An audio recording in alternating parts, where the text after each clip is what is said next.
With the release of 4.8 in Genshin Impact, Hoyoverse decided to clean up a lot of the messes they made during the early days. Things like finally adding a dialogue playback button, giving us a different way to perform dailies, and giving an absolute ton of Primogems for a singular Novelette nerf rollback. Never underestimate the Chinese player base, these guys are different. I didn't hear about this until after I logged onto the game to get the maintenance rewards. It was only then that I found out that it was actually a Navia banner. Navia is one of the characters that I really liked when I saw the Fontaine trailer, but I was broke when she came out, so I ended up not getting her. However, that changes today as I will be dedicating the last few days of my summer vacation to obtaining a Navia. It doesn't matter to me that she does not work with anyone on my main team, I only care about the fact that she enables my internal terrorism and allows me to launch bombs at low-income citizens. Do note as well that I am not guaranteed to get Navia. If in the event that I lose 50-50, I will be fine if I get either Mona or Tignari, since I might need them. I'm even fine with Chi-Chi because it would at least be a new character. However, I just don't want to get another Diluc, Keqing, Dehya, or Jean. Especially Jean, since I already lost 50-50 to her twice. But at the same time, I don't value any of them anyway since the main goal is to get Navia. So with that out of the way, sit back, relax, and enjoy as I spend the next few days gambling for Navia.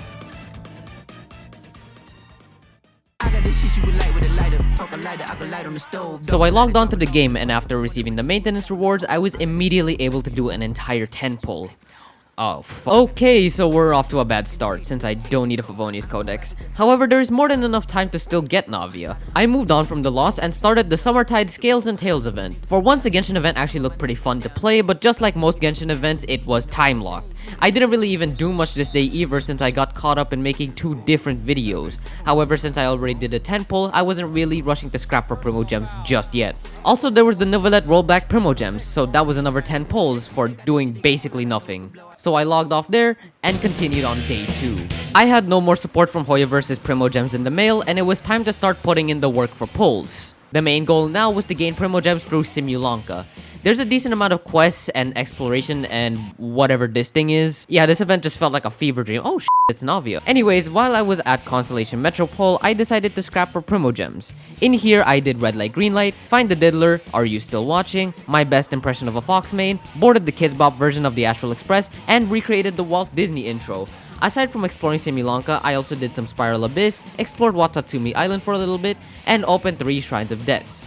Now, with the way that I have been explaining the day, you would think that I would have gotten a large amount of Primogems by now. And yes, I have, precisely 1090. And if you want to know how long I had been playing for, it was 9.5 hours. I would have taken a picture of it, but my PlayStation literally just gave up and turned off by itself. I have a cooling pad under it to try and mitigate overheating as much as possible, but yeah, having a PS4 on for nearly 10 hours straight is never a good idea.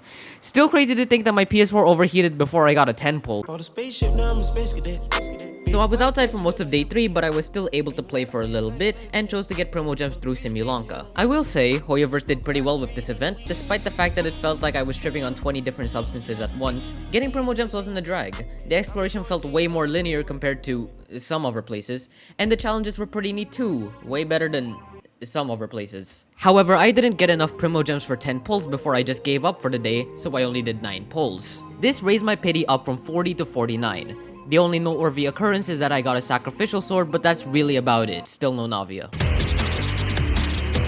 Now, in order to make up for the lack of progress in day 1 and 3, I had to work double overtime on the 4th, and I did my best to do so. Here's a lightning round of things I did. Exploration and finished part 3 of the story in Simulanka, finished the Melozine quest, completed the ridiculously long Desert People quest in Sumeru, and sat through 4 hours of Aranara quests. For a quick side note, I was absolutely losing my shit while playing the Simulanka quest because I completely forgot that I named my Wanderer Heisenberg. I couldn't take the lore seriously when Traveler was getting all sobby because of Walter White. So anyways, after all that, how many Primogems did I gain? Well, before I started anything, I took a screenshot which showed that I had 10 Primogems to start.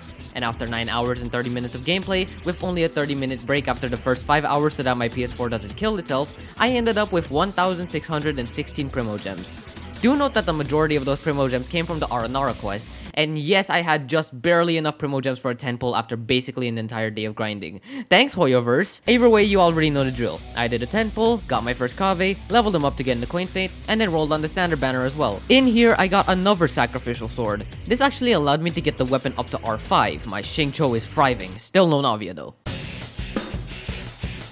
Now, for the next day, it's a lot more of the same stuff. I really just wanted to get all of the quests out of the way, but this is possibly the least efficient way to get Primo Gems. The best way that I know of is through events and exploration, namely on Fontaine and Sumeru, since those are the two places that actually give good amounts of Primo Gems. On average, a questline will give 1 to 5 pulls after around 4 hours of gameplay. The only time they will give larger amounts of Primo Gems is if they have multiple subquests, since each one will usually give 20 to 30 Primo Gems upon completion. However, if questlines don't have multiple subquests, they won't give too many rewards. So for today, I completed the last part of Aranyaka, but stopped in the middle of the second Desert People quest. I did this so that way I could instead focus my time on exploring the Beryl region and Fontaine. The reason I did this was because I only got 3 pulls from doing Aranyaka and Dirge of Billy Kid. However, I didn't finish exploration in the area since it was already getting late, and I had my first day of school next day, which started at 6 AM. The total amount of pulls amassed was only 6, but keep in mind that half of those came from 5 hours of quests, and the other half came from 3 hours and 50 minutes of exploration. There is a large difference between the amount of Primo Gems gained through quests and through exploration. I still did the pulls at the end of the day just so I could show some wishing footage, and I ended up getting a C1 Kave and raised my pity up to 65, but that's really about it. Alright, you know the drill. 10 pulls away from pity, it's time for me to go sicko mode. The game plan now was to stop being a little bitch and explore Fontaine. Unfortunately, before I could do so, I had to finish this long ass questline. I basically only had a 7-hour time period to make all 10 pulls needed since I got home at 2 PM, but this would still be more than possible. Keep in mind that if I did get 10 pulls, it would only be enough to push up the soft pity, but it is more than possible to receive the 5-star a few pulls earlier before 75. So did I get said 10 pulls? Absolutely not. I folded as soon as I finished In the Wake of Narcissus. There was so much happening and I didn't pay attention for like half of it. After completing the quest, I only explored for a little bit so that way I could get enough Hydro Sigils to max out the Fountain of Lucine. Once I did do that, I went straight to pulling and got yet another Kave. Today is the day for real this time. I was only like 4 pulls away from getting soft pity, so I went ahead and explored all of Similanka to get some good old Primo Gems. Of course, it didn't take that long to get the Primo Gems since I was actually locked in this time. I was able to get up to pull 75 with relative ease. And then it happened. Yo, check this out. Pool number 75. We're about to get Navia. Oh, wait. Hold on. I'm gonna turn around. However, I just don't want to get another Diluc, Kaching, Dehya, or Jean. But at the same time, I don't value any of them anyway since the main goal is to get Navia. Are you So I got absolutely played. Sadly, I did not get Navia, so the title isn't accurate anymore. I'm still gonna keep it there for clickbait purposes though. Either way, it doesn't matter. I'm never playing this game again.